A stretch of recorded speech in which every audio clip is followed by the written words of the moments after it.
Hello, hello. Thank you for joining us. We've got people that are starting to trickle in. We're just going to give it about 30 seconds, 45 seconds before we get started. In the meantime, we'd love to know where you're calling from or where you're dialing in from. Get the chat warmed up. So if you want to tell us kind of where you're coming from, that would be amazing. And then we'll dig into to all things Olympic sponsorship in the next couple of minutes. Wow, first person to respond, South Africa. Amazing. Thank you for joining us. Calgary, shout out to Calgary. Anybody else joining? Where are you calling in from? Portland, Maine, NYC, Toronto. Wow, there's a good spread. Detroit, Norway. Wow, we've got some great global coverage. I love it. Good stuff. Montreal, we've got a good crowd. Amazing. Well, we'll get going because I know time is precious. Thank you all for joining us. We're back. You've got both Adams joining you from Sponsor Pulse. We did a webinar about a couple months ago on valuation that I think was well received, had a lot of great conversation during and afterwards. So we wanted to come back and keep the content fresh. And what better topic to cover than the Olympic Games? Before we get into it, just a couple of quick housekeeping items. Thank you obviously for being here. Let us know what you think. Tell us what you like. Tell us what you don't like. That's probably equally or more helpful. We want to continue to bring you content that's useful and helps you make decisions. So please tell us what you want more of or less of. You will get a recording of today's session, so don't worry about it. Please feel free to share questions. People have been very active in the chat already, which is amazing. Please ask away. The more that you contribute, the more we'll all get out of this. It is a hot topic. It can get heated. We just ask everybody, please keep it respectful. And we encourage you to continue to lean on our free industry resources. Over the past 6 to 8 months now, we've released essentially in a relatively regular cadence, different reports and guides that are free for everybody. The benchmark report covers sponsorship impact and outcomes. We'll be referencing that today. The top 50 most valuable sport teams was released in the summer, as I just alluded to. That's available. The top 100 extended list is also available. We also have a celebrity report, which we'll be talking a bit today about in terms of how we look at celebrity and athlete partnerships and Olympians as celebrities. So we encourage you to make use of these resources and ask us questions if you have any. And of course, all this stuff is available to any user of our platform. So you sign up for Sponsor Pulse, which also, of course, has insights from across the globe. Your email, your name, that's all you need to get started and to access all of that content to hopefully help you make more data-driven decisions. So quick plan, we've got about 45 minutes. We want more and more time for Q&A. We're going to get things warmed up. We're going to talk about Olympic Games as a sponsorship property. Obviously, this is the first edition in a little while that's brought things back towards this side of this side being kind of the North American side of the world, given where it was in Pyeongchang and Tokyo. We'll talk about the power of Olympians as celebrity. We'll talk about some of the top activations that we saw and the top sponsorship performers of Paris 2024. The data that you'll see today is definitely leaning US. That is the focus. We will do a quick shout out to Canada at some point in time. We do have data in other markets, so we encourage you to ask us. If we don't have it, we'll let you know. If we do have it, we're happy to chat through it and discuss further. So with that said, a quick juxtaposition or an oxymoron. I think that this picture is really resonant if we zoom out and think about what the macro kind of context of the sponsorship industry and the marketing industry overall look like. You've got Cheap Street, the name of the street, next to a Banana Republic sign, which traditionally I think we'd all agree is relatively expensive. Doesn't necessarily make sense, but is interesting. And I think there are some parallels to the world that we're living in today, which will help us kind of frame up why the data that we're about to share is important. Many of you will probably have seen Two Circles, which is a global sport marketing agency. They released a report highlighting their expected growth for the sports industry. And they weren't shy in their projections. They projected growth of 63% over the next decade. And they projected that the sports industry will actually hit the $260 billion mark by 2033. I think there's a lot of reasons. If you've read the report, they're very detailed in essentially their findings and their analysis. which I think gives a lot of, hope and optimism for the industry, or part of the industry that we work in within sponsorship. The role of sport, of course, continues to play a prominent role in our day-to-day lives and the lives of consumers and fans, and that's ultimately, what brands are after. They're looking to connect with and build meaning and purpose with these fan bases. So there are a lot of reasons to believe that this is possible and that there is a trajectory to getting to that 260 billion number. The interesting thing, though, is that simultaneously, different source, the Gartner CMO survey, which is done annually, is actually highlighting that marketing budgets are tightening and they've fallen to a post-pandemic low.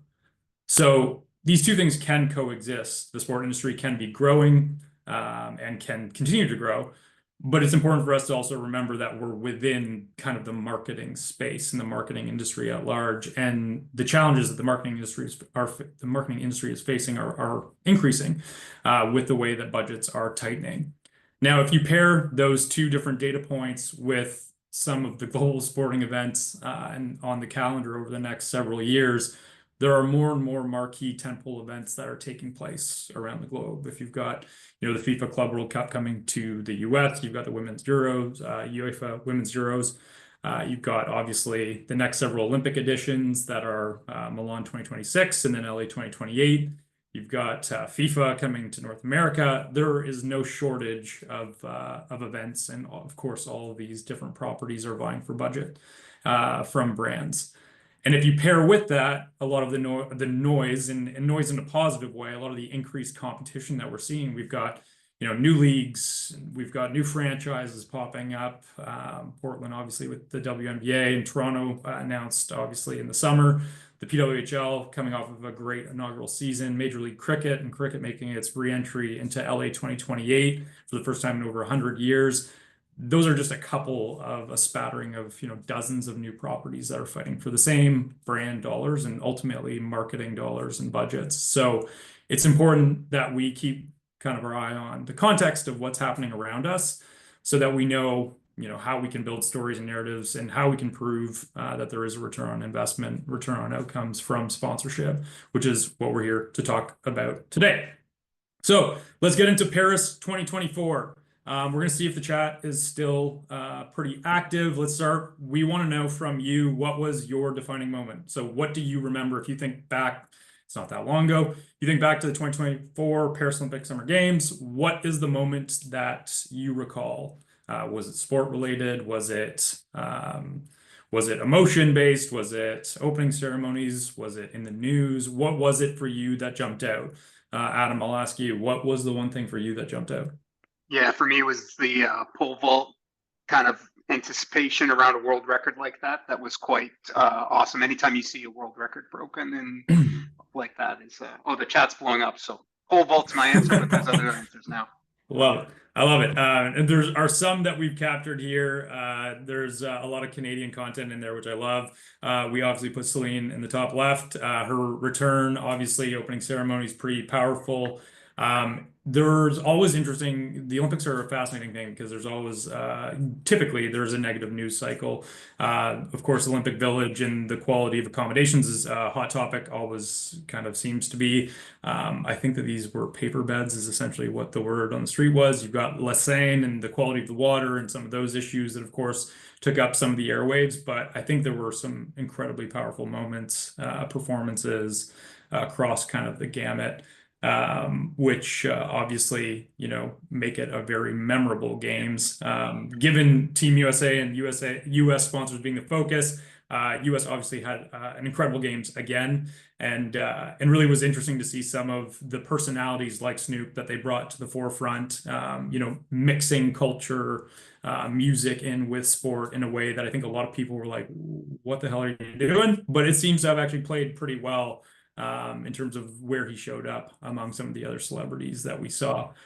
Which athlete or which team or celebrity broke through that you weren't aware of before the games, if there was one? I saw some notes in the chat about Summer McIntosh. Obviously familiar with Summer from previous competitions, but she really blew up, obviously, in Canada. Anybody else that jumped out to you guys, or Adam, anybody that you thought really kind of jumped out when you think of the games. I have to agree with the chat with the Turkish shooting champion, showing you don't necessarily need technology if you've got skill, which I think is sometimes a good lesson. Noah Lyles getting humbled is good, and we've got Ray Gun mentioned already twice. Yeah, good. There were no shortage, right? I think it was interesting Yeah. because I saw there was a really interesting cross section, and I think having seen and been a part of some of the Olympic Games prior, seeing kind of the integration of music and theater and arts into which obviously makes a ton of sense given France as the host, but also given kind of the pass off to the next Summer Olympic host being LA. The Billie Eilish kind of closing ceremonies, which got, I think, mixed reviews, but a very fascinating, interesting games. Last question: which brand do you think stole the show? Which is getting us obviously closer to revealing the results of what we saw and what consumers told us. Who do you think stood out? And I'll let you guys drop that in the chat. Would love to know what you thought, and we'll obviously come back to that. As you're dropping your predictions into the chat, one thing that I thought was really interesting as a story. Not that Sherman is a particularly massive sponsor, not one that we measured, at least, but there was this example of Kendall Ellis, the athlete, the track athlete, who during Olympic trials, right before her race, she got stuck in a porta potty. And Sherman found out about this, and they decided to strike up a partnership that they called From Backside to Trackside. But interesting just to see some of these kind of more ad hoc, creative ways of bringing a brand to life and trying to be a part of the conversation in a way that's kind of got a bit of a smile to it. But we will get back into the actual performance of sponsors momentarily. But all that to say, what we're going to go through is essentially the business case. So how can we justify the investments that are very premium, of course? How do we justify that for the Olympic Games in any market? We start with the strength of the property. We talk about Olympians and the partnerships that can be struck and their power as celebrities. We'll talk about activations, what works, what doesn't, and some kind of playbook elements that we think you should take with you. And then, of course, we'll talk about the impact that sponsors had and the return on their outcomes and objectives. So, Adam, strength Awesome. of the Olympic Games. Thank you, Adam. Yeah, we're going to go through some stats and some interesting numbers that start before we get to the brands. Just talking about the Olympic Games themselves. We start at the top of the funnel. So just how wide-reaching in the United States is the Summer Olympic Games, or generally speaking, the Olympics. If you want to guess just how many people took some kind of behavioral action, so obviously watching, following on social, thinking about the population of the United States, I'm interested in some guesses. Approximately how wide-reaching is it? And then we'll kind of share some of those numbers. So if you have a guess, drop it in the chat, and then maybe we'll reveal the actual answer on the next slide. So, Adam, if you keep going there, it's about 133 million. So there's not every day that an event comes along that offers a brand an opportunity to say, we can reach 133 million consumers. For us, and keeping in mind not to, minimize children or folks that are old, in our research, we focus on 13 to 64-year-olds. So that's 133 million people who are in the marketing world, who potentially can make purchase decisions, or their brand affinities really do translate to business results. It's about 61% of the US population, and this is behavioral. So this is watched, followed, checked results, followed on social, in some cases maybe traveled and attended. So to put that number into context, that kind of 61% of the population reach of the Olympics. Go to the next slide. We'll see also just how it has grown. So you can see here we've been tracking the Olympics for some time now. Obviously, we've had ups and downs, COVID, all sorts of stuff. If we reach kind of the absolute peak post Tokyo, our last Summer Games, that number was 51%. So we actually have a really strong finding in the US that Paris, I think there was a lot of hype going in about being back in the right time zone for an American viewer. We actually see a 10 percentage point lift in the reach of the Summer Olympics versus games over games. And so we're at a peak post Paris where 61% of the population reached is coming close to an all-time high for us, at least in measuring the last 5-6 cycles, which is certainly very healthy going into knowing that LA 2028 is on the around the corner. You can see it's pretty well tracking for winter and summer, but of course in the United States, summer typically does edge out the winter games. Go to the next slide, Adam. Thank you. 61% engagement. What does that look like in the competitive landscape? I can sponsor the Olympics with my brand dollars, but I don't have to. There's lots of big things I can spend my money on.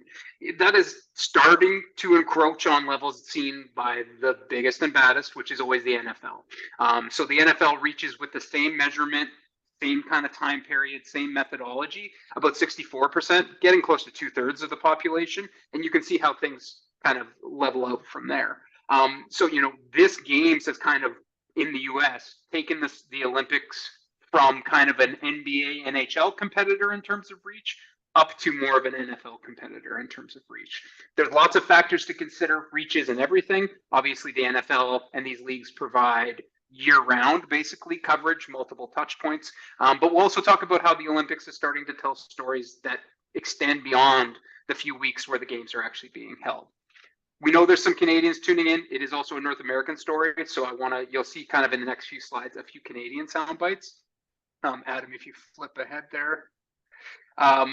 We know in the US as well that momentum is positive leading into LA 28. So what we say by that is when we talk to those people who are reached by the Olympic Games, we also ask them, is your appetite increasing? Obviously, you have the choice to say it's staying flat, maybe it's going down. But there's an indicator here, in addition to that 10 percentage point lift, that the percent of those who touch the games also say their consumption's increasing, has reached an all-time high in our tracking. Obviously, the games are coming home to the United States. We expect momentum to be high, but there's two really kind of like strongly correlated points: that both Paris was consumed at a higher level, its reach was much higher than Tokyo, and the kind of forward-looking intention is there for American, consumers to say, my appetite for the Olympics is also increasing. We're getting to nearly 1 in 3 here on this chart saying their consumption is likely to increase going forward, which, as you can see, is a really strong result. Let's talk Canada. Yeah, let's talk Canada. Thank you for the cue. Sorry. Same kind of story here. Like, where does the games fit in the landscape? You can see kind of ingoing, similar story in terms of kind of being in the in the pack with other sports properties that are there, and then being vaulted up into kind of just on the heels of the omnipresent in Canada sports property, the NHL. So in Canada, very similar story in terms of positive momentum and 57% reached. You can see the momentum story, that kind of what percent are increasing their consumption. It's not a mistake. We double checked. The curve lines for both countries often diverge on many topics, but here the appetite increase curve is kind of the same. You see it's a very similar shape to what we saw in the United States, including kind of peaking as we headed into Paris 2024. All positive signs pointing to, yes, the hype leading into, say, having it back in a more favorable time zone for North Americans, having it in countries that are maybe more familiar, or there's a stronger cultural connection for North Americans, and obviously having amazing athletes that are performing well. All checking boxes to say, with LA 2028 around the corner, we expected to see this, but we've seen it in our research now coming out of Paris 2024, that it is true. We're seeing numbers we have not seen in recent history for the games, in both North and South.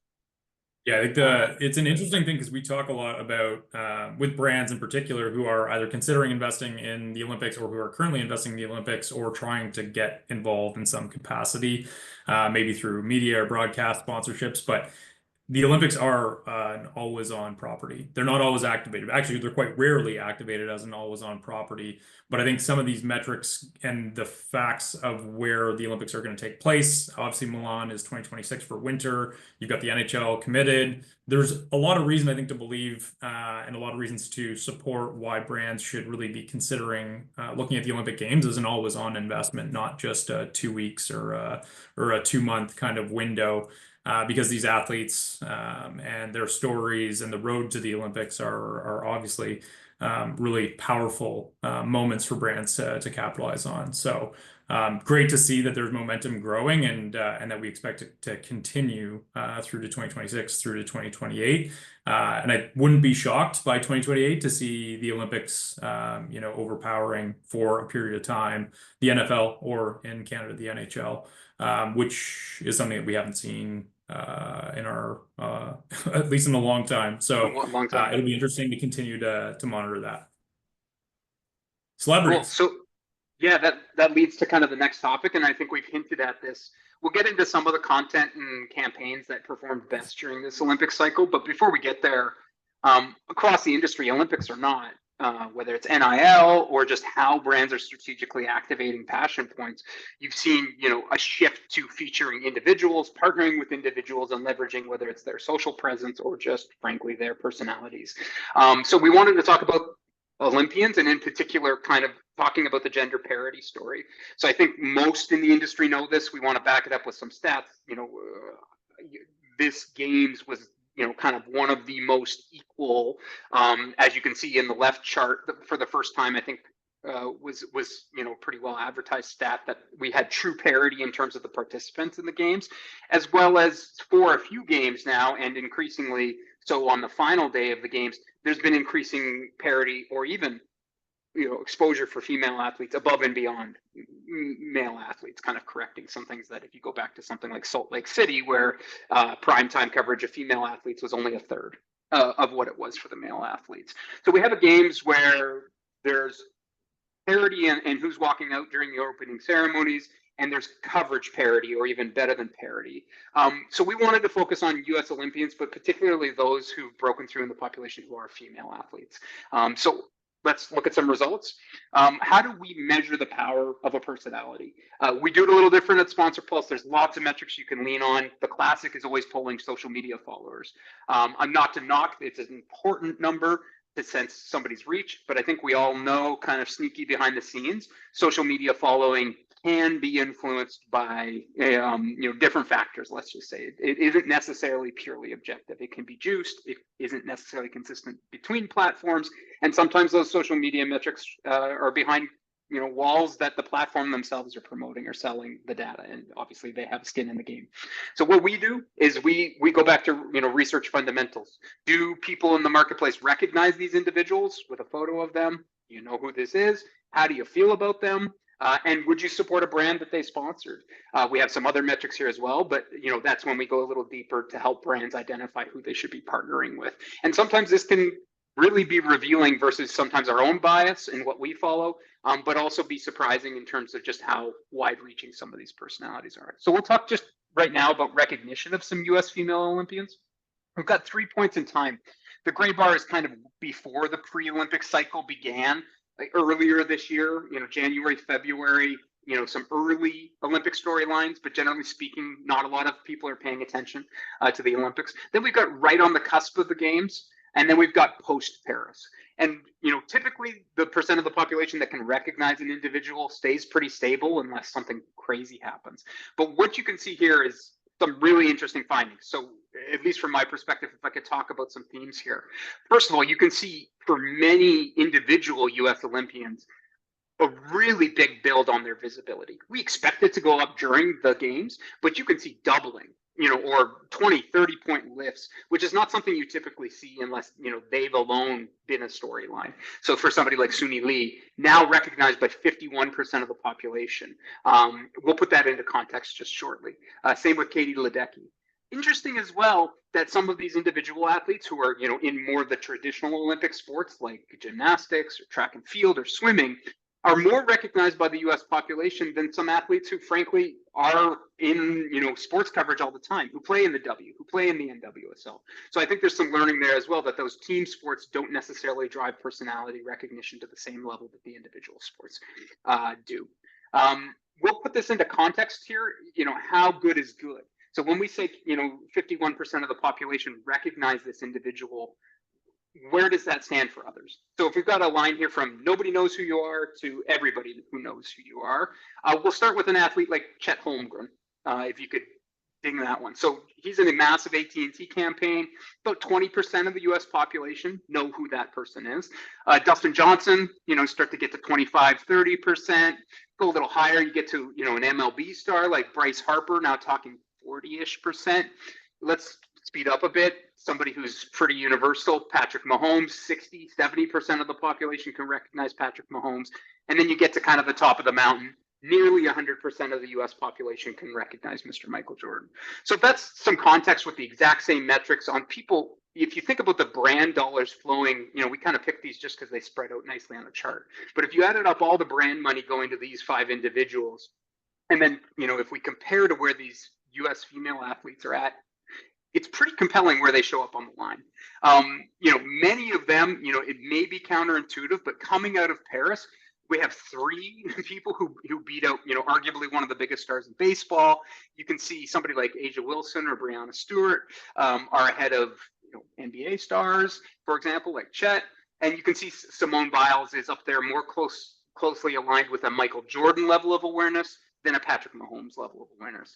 And we don't have the checks and we don't have the receipts.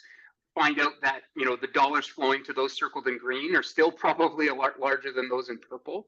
But I think there's a compelling case to be made here to say the visibility and recognition of these athletes when they carry through on that 133 million people engaging with the Olympics can punch, swing for swing with some of the biggest male athletes from the professional system. We'll leave that kind of where it is, and we'll talk about what we think that means.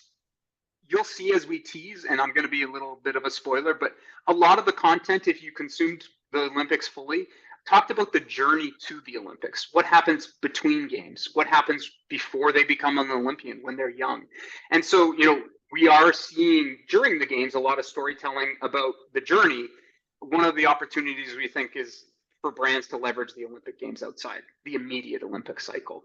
If those stories are compelling 2 weeks before the games start, these Olympians have strong awareness. We've seen, for example, that it doesn't disappear right away. There's examples like Megan Rapinoe in the US and Penny Oleksiak in Canada, Olympians who had great careers and have other touch points who didn't participate in Paris and still have massive awareness. It doesn't dissipate 2 weeks after the games end. They carry it through either between Olympic cycles or into their era of kind of being an alumni.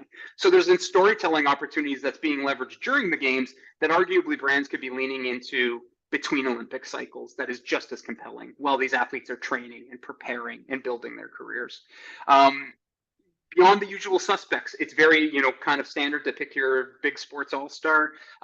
There's plenty of opportunities here for brands to pick people from the Olympic teams who have compelling stories. It gives more options and it can be more cost-effective. I know we only focused on reach and kind of awareness of these celebrities. I want to call out as well that those down funnel metrics, like I want to support a brand they support, or I like them, they're a likable personality. It's no surprise that for Olympians, they fire super high on those metrics. Everybody in the US cheers for Team USA. You might not like Bryce Harper if you're a Yankees fan, right? So more universality with these personalities. And they compete on these metrics with people who kind of have that year-round calendar. So lots of opportunity, maybe some surprising and encouraging results from a personality perspective and not just from a games as a whole perspective. Cool. All right, let's talk activation. Yeah, we hinted at this. So if we kind of know where these individuals netted out, we wanted to talk, before we get to brand results, what campaigns really popped in the research. We tested about 50, and quickly at a glance, you can see a common theme. We tested all sorts of stuff from on-pack promotions to, commercials to on-site stuff happening in Paris. And consistently, the ones that had the strongest results featured Olympians. And I know that may sound obvious, but you can see it again and again. If we measure which ones drove either the most reach or the most impact for these brands, they featured the Olympic teams and the teams of the Olympians that these brands sponsored. And in particular, for even an entrant like Alibaba, focusing exclusively on the history of female athletes and the greatness of her kind of mini film. So we'll hit on these and kind of some of the results quickly before we go into some other results. So one of the strongest, probably the most recognized by consumers, if we looked at in our research, which just campaign had the most awareness. It's unfortunate because they're kind of leaving the Olympic family coming up, but Toyota's Start Your Impossible campaign, zooming it way out, almost 1 in 3 people after the games could identify this campaign. And I know those of us who work in marketing feel like, oh, that 28% is not a very big number, perhaps. Keep in mind, these are regular people identifying a marketing campaign, right? Specifically Start Your Impossible, recognition of the creative and the tagline. I think every automotive manufacturer out there is trying to drive perceptions specific to them, but they all want you to feel like it's a brand for me. And over half of those who were reached by this campaign show elevated perceptions that Toyota is a brand for them. So they're going out with a bang in terms of strong results. And obviously there'll be more to unfold in terms of what happens with the automotive category going forward, but they kind of top the charts in terms of reach. If we forget reach for a second, whose campaign was just most effective at driving consideration for their brand? It was Visa. They topped it by, I think, 1 or 2%, but we'll hey, there's photo finishes in the Olympics that can be in research as well. So they've got Team Visa, and they have their sponsored athletes. Out of 50 plus activations, among those who could recall this campaign, they showed that highest elevated consideration for Visa. It's a 2-time award now. We did the same kind of webinar and content for the FIFA Women's World Cup in 2023. Visa also took the top there. We didn't rig it. I just want to say clearly kudos to the team at Visa, their agencies. Twice when we've measured now dozens and dozens of activations around massive global events, the Visa, partnering with the individual athletes has topped the list. Pure and research, no bias. So I think there's kudos there, and we can certainly call that work best in class. Some other ones that did well, Team Samsung Galaxy. I saw Samsung mentioned in the chat, so I'm glad it's in the deck as well. I'll be candid, some of these may seem repetitive to a marketer who goes, well, they've all got their teams of Olympians and then they promote it. It doesn't guarantee success, right? We see other brands doing this who don't make this presentation. So Team Samsung Galaxy kind of hit on high awareness and high impact. And if we want to talk business results, when we analyzed where exactly these strong findings were coming from, people who are in the market for a new smartphone showed even higher results.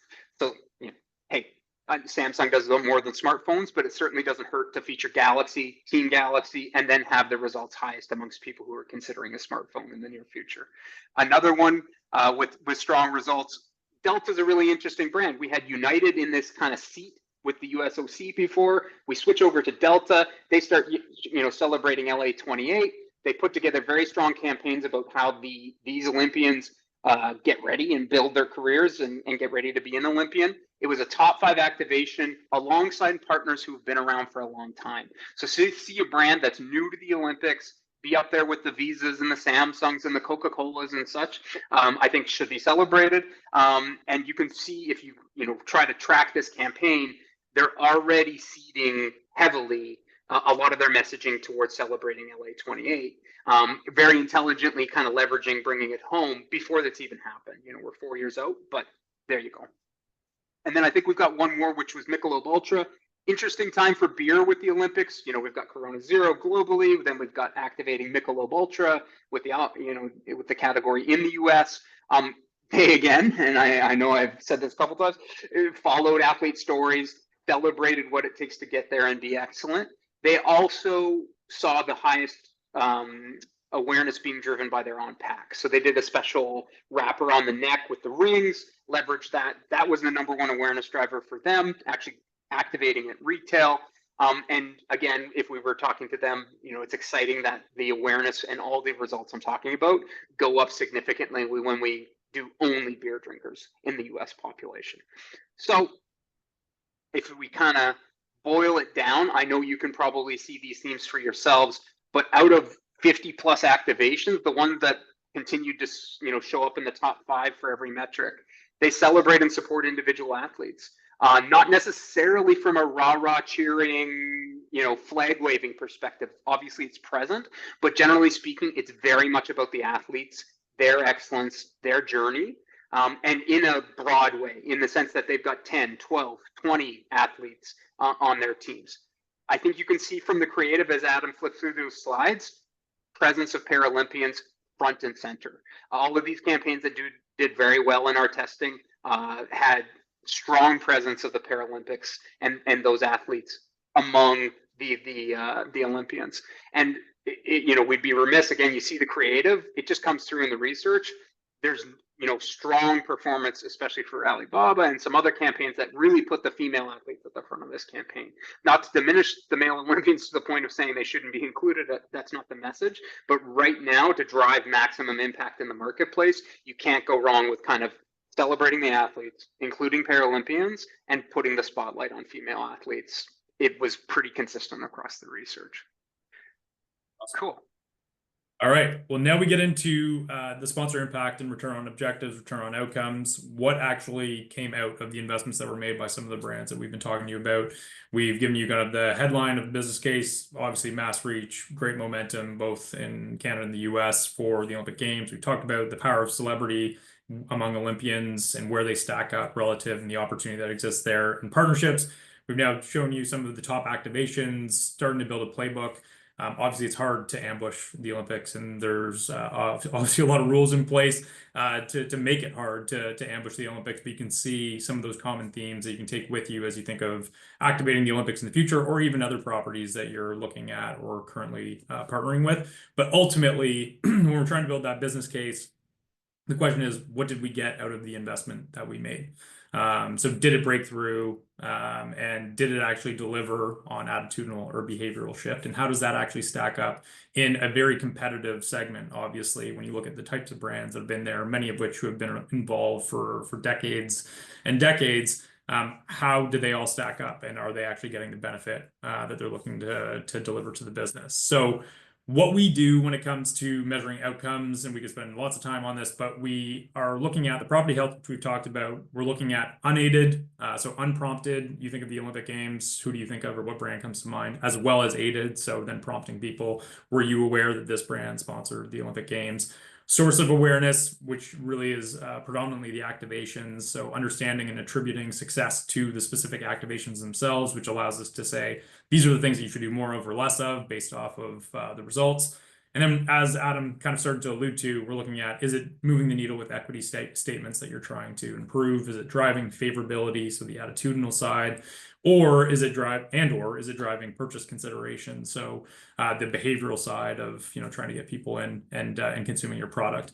There is a long list, a much longer list of brands who activated the Olympic Games, whether they were IOC, USOC, or otherwise out of the US. But the ones that you see there are the ones that we've captured in this particular webinar. And if you have questions about them or want to go deeper into others, please just reach out and let us know. But these are the ones that we focused on and that will start to reveal kind of what we found. One of the things that we wanted to do to start is to just highlight from a macro perspective, how does the Olympic Games in the US and the outcomes that its brands or the brands that we measured achieved compare to the industry. Many of you who may have seen our benchmark report may remember that we've launched and released a report that looks at over 400 different sponsorships that we've aggregated across North America to basically set the standard. What is the benchmark of achieving aided awareness, of achieving impact on favorability and on purchase intent? And so what we're able to do now is to very quickly summarize the effectiveness of the Olympic Games, which is interesting because what we can see is that it performs pretty much at parity in terms of delivering awareness to its sponsors or the sponsors that we've measured. But it actually punches above the industry weight in delivering impact on brand favorability and on purchase consideration. So it's interesting to be able to juxtapose the different types of sponsorships that you can do to the total industry. Of course, we can do this by looking at the Olympics versus the NFL versus college versus any other property that we have in our database, if that's of interest. But it is interesting just to be able to highlight and say, okay, the Olympics overall in the US actually performs quite well, and particularly well at converting those aware to impact, which of course is ultimately the goal that most brands set out to achieve during the Olympics. The next thing we wanted to talk about was unaided awareness. And this probably won't come as a major surprise because we have some of those endemic brands of sport like Nike, like Adidas even, that obviously pop.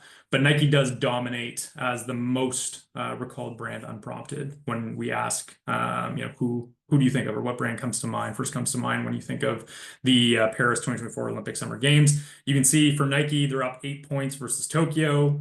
Visa also saw some movement positively, up 2 points versus Tokyo. Toyota started to decrease versus Tokyo, which is interesting based off of obviously the narrative and the news cycle that was out there. Time will tell to see how that shakes out. Coca-Cola still obviously punching quite well at 6% unaided recall. With Nike, one of the interesting things that we wanted to just pull out, and this is just a soundbite from Fast Company, but of course, the apparel industry is incredibly competitive. There are a lot of upstarts or new kind of challenger brands coming into the scene and clawing away at market share.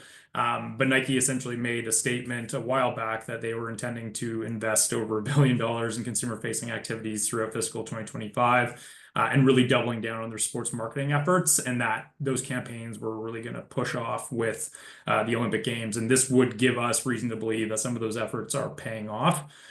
We would always expect them to be there, but seeing the growth that we've seen from an unaided perspective certainly, I think, justifies and provides a bit of context into the success of some of those initiatives that they've put in market.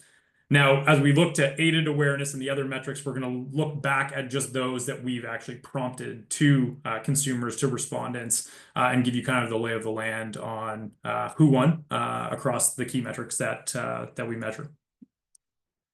Yeah, thanks, Adam. As Adam said, we've dove in on kind of brands we're really interested in getting detailed results on. It doesn't mean it's the whole picture. So please, as we go through this, if there was an activation you saw that we didn't talk about that you thought was phenomenal, would love to either have a question or just a comment, just kind of give us some inspiration for who we could learn from. So if we now say, can you identify these sponsors? Not just tip of the tongue, which is a very difficult metric, but a telling one. Can you identify this brand as an Olympic sponsor? Yes or no? You'll see how things stack up top to bottom. So here's our kind of like our scorecard going forward on awareness. Coca-Cola tops the list. Longtime sponsor, deserves to be well above benchmark, followed by Visa, Toyota, and Samsung. So you've got massive global brands. Interestingly, I think perhaps most surprisingly, Delta took over from United as a USOC sponsor, and they've immediately rocketed up into kind of great territory. So this recognition for Delta as a new sponsor is not every day that you see somebody who takes over rights immediately kind of regain or transfer the equity that another brand saw. So that's a very encouraging sign for them. You can see some other brands in the mix. So an Airbnb, who hasn't been a partner for 20 years, obviously, doing well at establishing their connection with the games. We can talk about P&G. That's a big spender, been there for well over a decade. There's lots of challenges perhaps with the P&G brand name, not necessarily being a brand that people seek out, buy, choose. Rather, they have a family of brands that people love.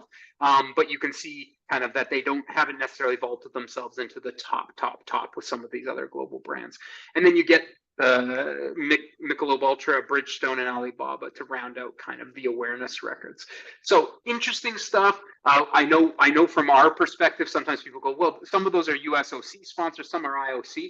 We kind of look at it from the consumer's perspective, where those rights aren't necessarily super visible to the consumer. They're all brands talking about the Olympics. They may have different assets in their creative. They may show up in different places, but ultimately they're competing for the same share of attention during the same time window. And that's why we look at it on one level playing field.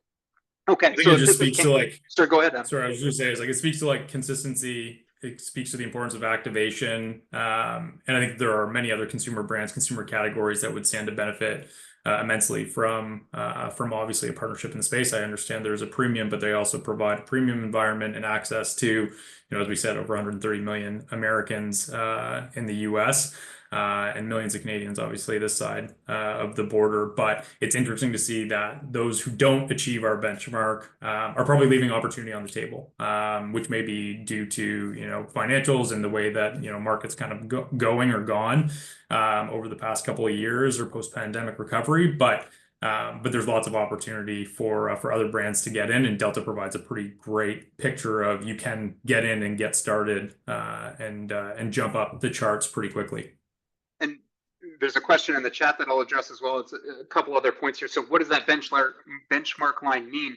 That's very similar to the chart we showed earlier about the industry as a whole. So that shows you where about top 40% of sponsorships typically hit. So we don't want to just be average. We want to be able to say better than average. So if you're above this line, you are better than the average sponsorship at generating awareness in the US population. And I think Tellingly on that earlier chart and here as well, you see several sponsors beat the industry average for sponsorship awareness. And keep in mind, much of that industry is built around, annual seasoned sports, pro sports that have touch points, throughout the calendar repeatedly. The fact that these brands can generate this kind of recognition when they potentially only really message their Olympic stuff for a 4 to 6 week, cycle every few years just shows how strong you can get these outcomes with the Olympics, despite, frankly, many people off cycle not necessarily following these events and these athletes to the same extent. They're able to achieve the same recognition that happens with far more frequent events with 82 game seasons or what have you. So if we talked about, do people recognize these sponsors? That doesn't necessarily mean they felt or cared, right? So now we say, okay, equalize for awareness. We're not going to, we've set that question aside. Once you made somebody aware that you were an Olympic sponsor, have we increased your consideration? And so sometimes a brand that maybe doesn't have the highest awareness can do really well here. We didn't have the budget to drive awareness to the extent of a Coca-Cola. That's life for many marketers. But what did we do with the awareness we did generate? And so here we'll kind of look at those results. Who drove the most consideration with the awareness? And you can see a really interesting story. So we're looking for increased brand consideration. And number one, Samsung. We saw they had one of the strongest activations, well above target.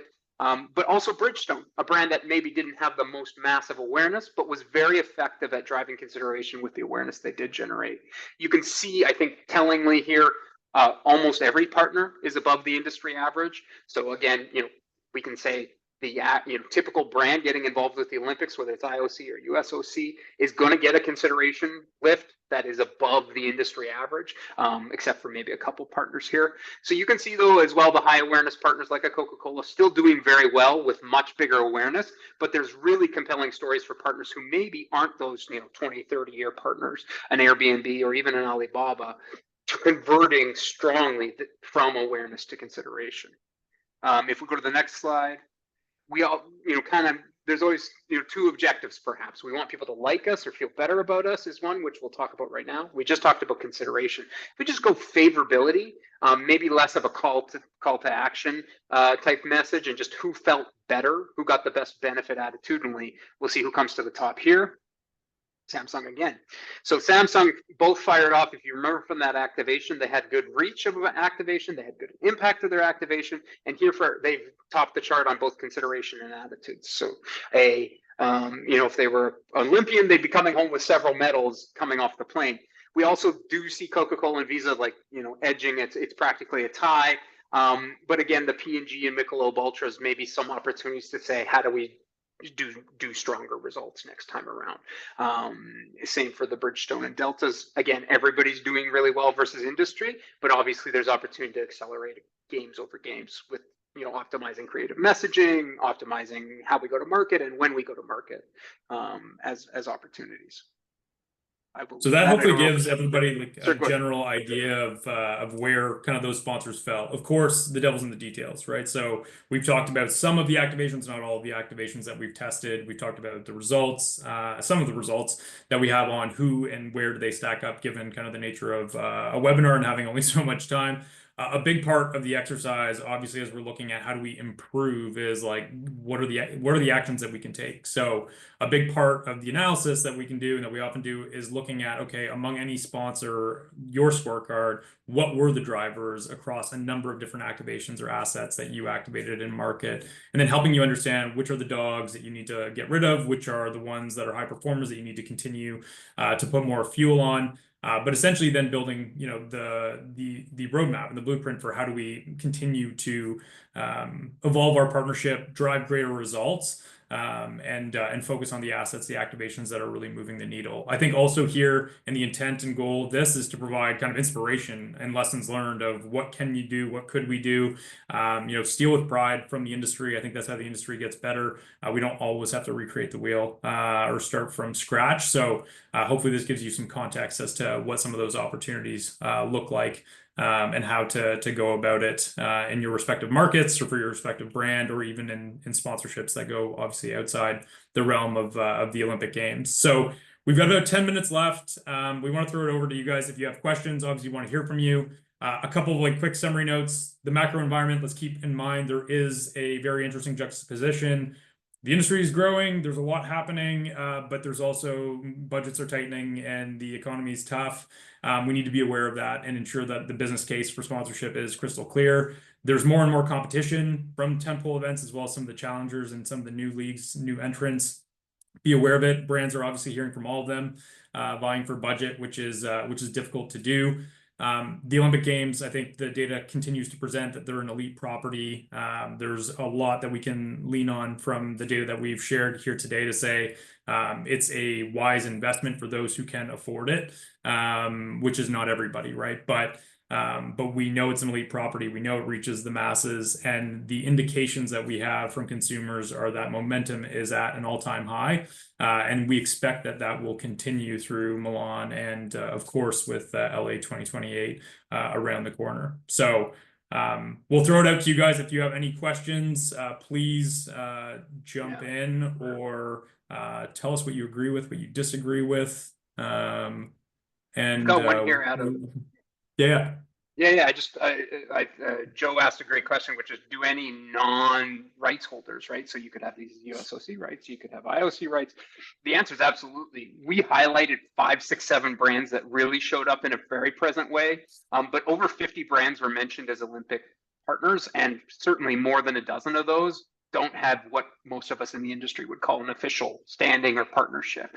That's a mix of just pure media spend. So, hey, people say Pepsi, even though Coca-Cola is clearly a partner, but Pepsi spends a ton on marketing and certainly shows up around the games, as well as those who do media partnerships, right? If you've got to deal with an individual athlete, if you buy time with NBC, things like that, you can get the shine without the rights.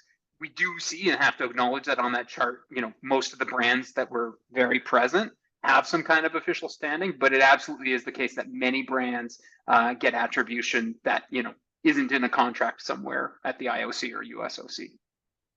Yeah, I think the inverse, like the other thing that can be said is that if you have the rights, you need to activate them with media, because it doesn't just happen organically, as you can tell with some of the sponsors that have been in the IOC family or the USOC family who perhaps didn't activate to the same extent as others who kind of fall below those benchmarks. So media is a obviously critical part of the mix.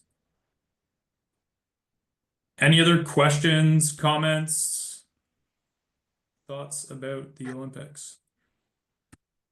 Complaints, grievances. Grievances. Yes.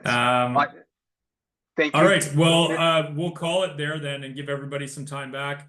Thank you for joining us. We'll send you guys obviously a recording of the webinar and the deck itself. If you have any questions, reach out anytime. And appreciate everybody joining in to hear about the power of the rings. And we'll speak soon. All the best.